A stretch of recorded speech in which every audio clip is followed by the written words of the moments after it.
Greetings and salutations. This is my ramble on Let's Plays, and it was almost recorded before a live studio audience. Now, according to the TV Tropes website, the Let's Play is a revival of an old concept that is called the After Action Report, which was originally a blow-by-blow account prepared by a military office, or the form of a fan literature that was often associated with turn-based and real-time strategy games.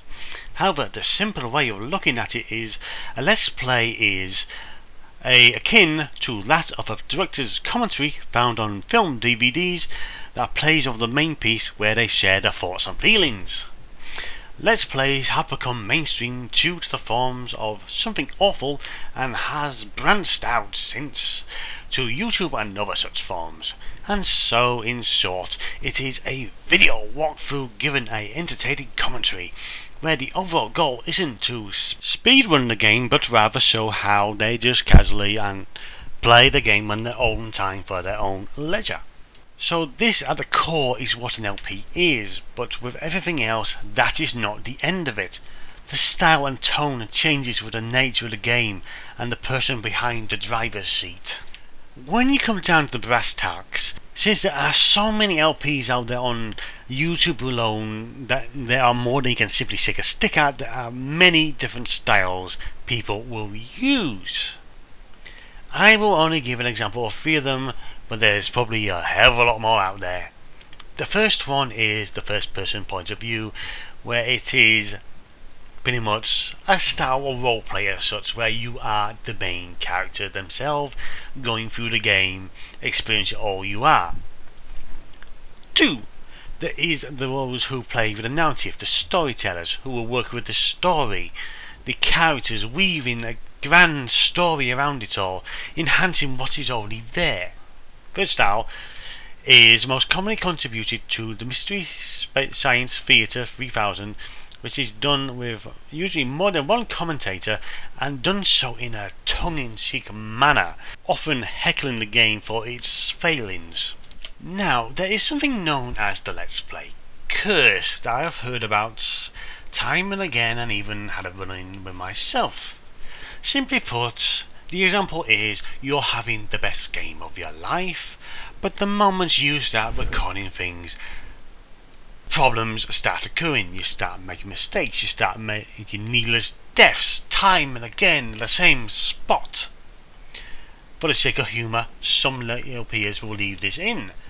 However, should this happen way too often, say for example 5 minutes of you just dying at just one spot, a good LPer will edit that out, along with any unfunny screw-ups. You want to keep things interesting, moving, flowing, not coming to a dead halt just because the game has you stumped.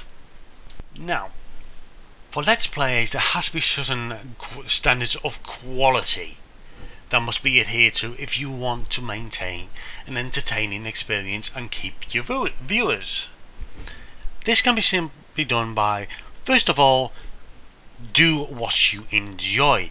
Because if you're not enjoying what you're doing, the chances are you will come off sounding uninteresting, bored, and people won't like that in the commentary. And if you're not sounding enthusiastic about it, why should they? And the chances are that you won't even bother to finish off this LP, and that will may affect your reputation as a Let's Player. If you do it too often, you may find people stop bothering to watch you. So no matter what, you must maintain that level of selfishness. Do what you enjoy and not what other people think you should be doing. However, also keep in mind, if you are simply doing it, if you are going to go into fan mode, please keep it under moderation. No one wants to hear you go overboard over a certain character in the game, or just about how the game's so awesome, best thing ever, blah blah blah. Just don't. People are not here to hear you basically explode over a certain character or a certain game. They want an entertaining experience, not mindless fanaticism over something. Just remember, keep things professional, keep things moderated. Secondly, despite doing things for yourself, you must remember it must be interesting to the viewers. Now this can be simply as covering an obscure game that no one has heard before, or simply doing a game that has been covered before multiple times but doing it in a new light. Give off some new revelations or new information to it that people haven't heard before. You need to maintain something that the others don't have if you hope to hold the attention of your viewers. And one of the best ways of doing this is simply not to have dull, bland commentary. You don't want to be sending people to sleep or be doing things people has done many times before. Cookie cutter products won't make the grade when there are so many doing it. The third thing I pretty much have already covered before is that, in a way, is that you must know what you are doing. Some games do go well with blind let's plays, such as horror games, atmospheric horror type things going on, and then there are those that clearly don't. Examples of which are old school point and click adventures, where if you're going to waste 5 minutes or so just trying to solve a puzzle, you either master the art of editing or just plain forget it, as you're most likely going to cost yourself viewers. They're going to be bored, they're going to be fed up, they're going to be screaming at the monitor, "This is how you do it."